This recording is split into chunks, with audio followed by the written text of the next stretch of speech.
The narrator muses at the prospect of the Cynaric and Sunny moving away from their nearby monastery. He fears that there might be a fight and that she could simply get away. He tries, but he fights the need to go get her. With the Cynaric dozing off and the Sunny pacing like a cat, Sunny is better off alone. They intend to give one another a passionate hug and a kiss before getting into a boat to sail away. Though the narrator is unsure when they will make love, it will happen someday. Before coming to a conclusion, the pair choose to get married and spend the night together, opting to keep their distance from the town. As dawn draws near, they realize that they will be missing their family even though they have a plan to spend the night together. Leaving Ma makes me cry because she was a strong lady who stood up for the free town's residents and took control of the yard when the Wickham, the Thane, wanted to raise rent.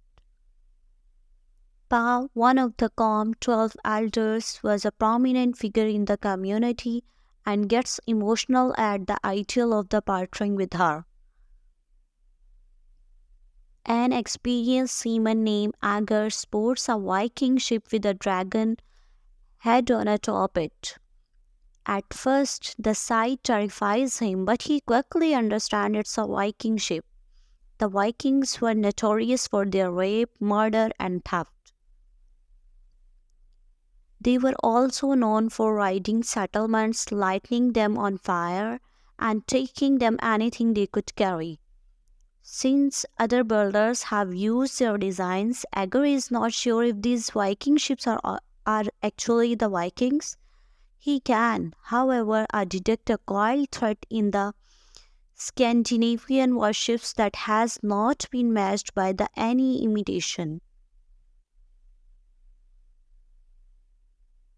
The narrator had to alert Sunny and his family to the approaching hell at morning so they could flee calm. Searching for the obstacles, he sprinted down to the beach. He saw the torches coming and the Vikings moving quickly, although he was unable to alert everyone. He recognized a mean to alert Sunny, his family, the monk, and the community. He veered in the direction of the monastery, cleared a short fence, and landed onto the opposite sides.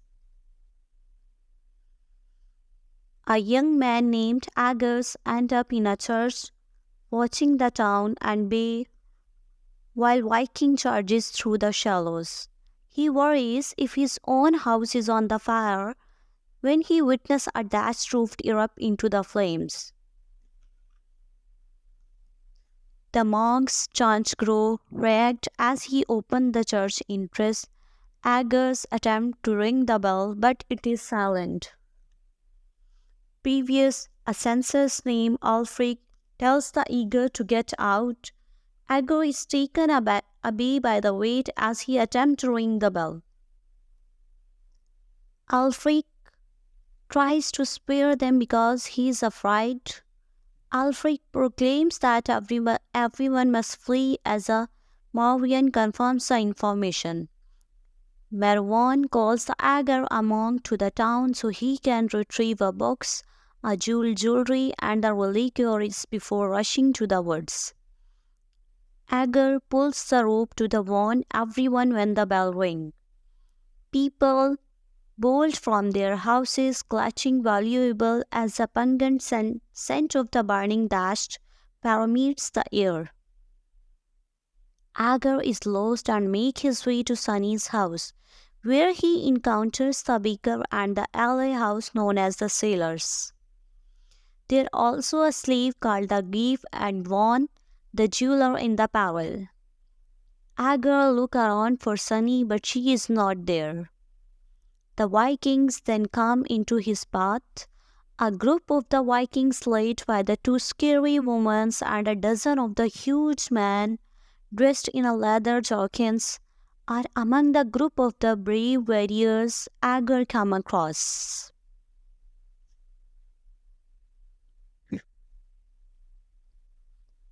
Agar understand that since they have axes and spears, they don't really need to be protected from the helpless villagers. Some are carrying treasures like an expensive shuttle, a fur cloak, a money bag, and a jeweled sword.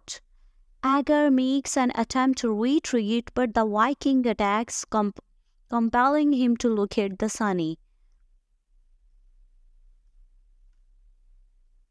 A few courageous townspeople fight back with the bows and arrows, daggers, and the axes. The sight of the jagged blade slicing through the flesh, the sound of the injured man wailing, and the scent of the burning town paralyze the Agar.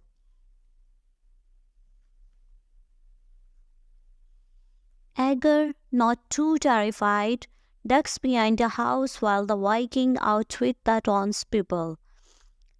There were no Vikings behind the homes, but the attackers were chasing the town's residents who were running down the main street. While the wealthier household featured Pisti and the hen house, the majority of the resistance had a vegetable gardens and the fruit trees. Agar sprinted around looking for the Sunny's house from the backyard to the backyard. The home that the Sunny and Cynaric shared included a dairy and a lean-to addition made of the straw.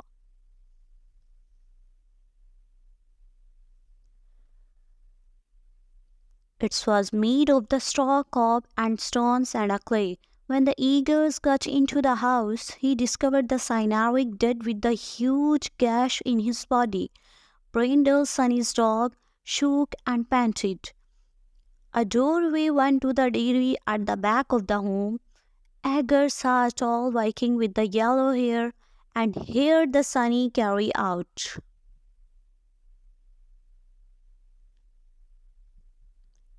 There was a tussle going on, and Sunny's stained face was glaring with the anger. The Viking was carrying an axe.